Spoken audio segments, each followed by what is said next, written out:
सूर्य बाबू मोठू बहुत सीनियर किंतु बहु वर्षर बंधुता थिला आमर सहयोगी भाव बहुत वर्ष एकाठी काम करूँ मोर इनफैक्ट राजनीति रे शामिल होगापाई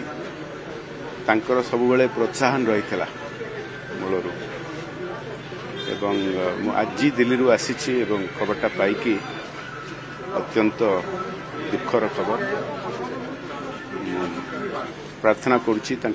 आत्मा परिवार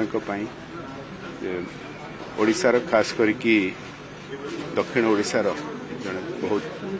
बड़ चेहरा थे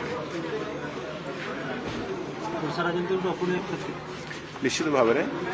से लंबा समय राजनीति थिले ओडिशा असेंबली स्पीकर होते मंत्री थिले तांकर बहुत बड़ चेहरा थिला विगत खास करके 25-30 वर्ष डेफिनेटली ओडिशा रो पब्लिक लाइफ बड़ लॉस।